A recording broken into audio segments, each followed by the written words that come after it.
பண்ணிட்டேன் பண்ணிட்டேன். பெற்றவன் அப்பன் பழனியப்பன் என்றும் அச்சம் தவிர்ப்பவன் ஆறுதல் சொல்பவன் அப்பன் பழனியப்பன். கல்லங்கவடம் இல்லாதவர் நம்மிடம் காவலில் நின்றிருப்பார்.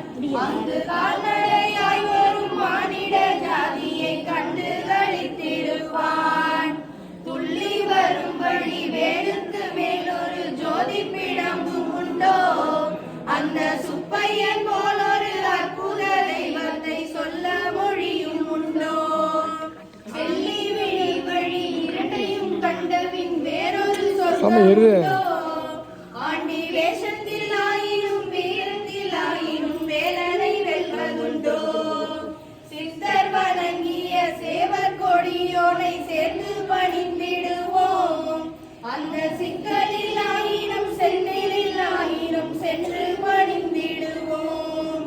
பக்தருக்கென்று திறந்திருக்கும் தென் பழனியை கண்டு கொள்வோம். அங்கு பாலாபிஷேகமும் தேனாபிஷேகமும் செய்து பணிந்திடுவோம். செட்டி முருகன் எனும் பெயர் பெற்றவன் தண்டாயுதன் அல்லவா? அந்த சித்திரவள்ளியும் ஜாடையில் மற்றொரு செட்டி மகள் அல்லவா? கொட்டி கொடுப்பவன் கோவிலை பார்த்திட கோஷமிட்டோடிடுவோம். முள்ளும் குத்தட்டுமே கல்லும் தட்டட்டுமே வழி கொஞ்சமும் கண்டு சொல்லும். ஆறும் அறுவதும் ஆன இருவதும் ஆடி நடந்து செல்வோம்.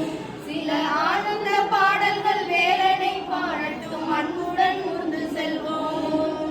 ஊர்கள் நேரட்டும் உமையவள் மைந்தனை உச்சத்தில் வைத்திருப்போம். கையில் உள்ளதை அண்ணவன் கோயிலுக்கே தந்து மிச்சத்தில் வாழ்ந்திருப்போம். வேலந்திருக்கும் அரசத்தில் வெட்டுவன் கந்தனுக்கு இரு கால்கள் நடக்கின்ற நடையினில் தான் உயிர் கனிவு நிறைந்திருக்கு. காலம் வழி விழும் கச்சிதமாய் சென்றவன் கால்களிலே விழுவோம். அவன் கால்கள்